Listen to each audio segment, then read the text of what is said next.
the Free Syrian Army. American media and politicians told of glorious freedom fighters picking up a gun for democracy and human rights, and the USA wasn't afraid to show its support.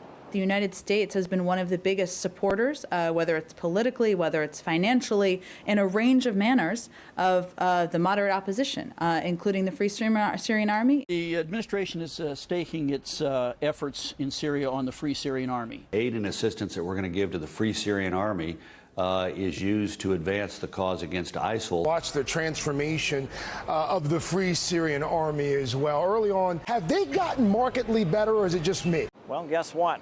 Forces fighting under the FSA's latest incarnation are now attacking the United States.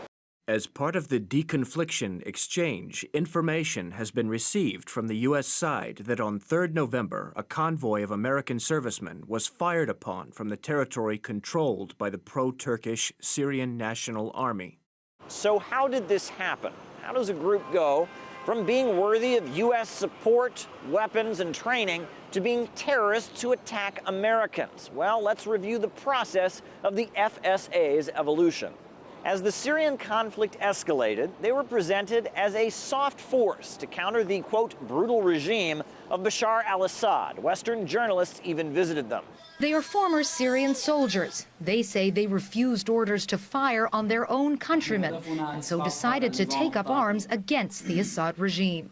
They're a pretty gnarly bunch for a soft force, but who pays attention to these details? Western media fell in love with them, and their commander, Salam Idris, even got a surprise visit from John McCain. The U.S. senator slipped across Syria's border so he could meet with America's dream team fighting against the Syrian government. And since then, Salam even appeared on major TV networks in the United States.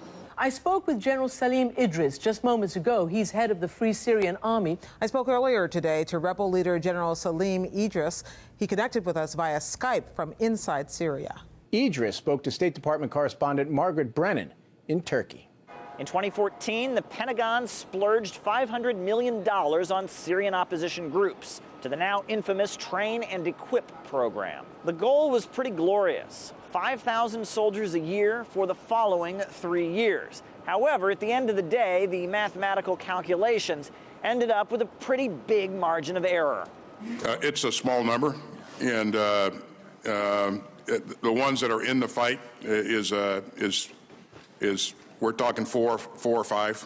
The overall goal is to make sure that we have enough mass to be able to get work done on the ground. A lot of the weapons and money spent ended up in the hands of terrorist groups like ISIL or the al-Nusra Front, fine use of U.S. taxpayers' money. And since then, the U.S.-trained fighting force seems to have almost disappeared. But now they're back. We've got the Syrian National Army. This is a totally new organization with dozens of different factions, 80,000 total fighters approximately.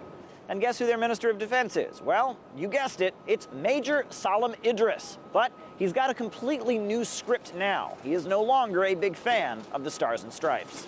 As the Syrian conflict twists and turns, you have to ask yourself, who is the United States going to end up supporting next, and how long until they turn against the United States again?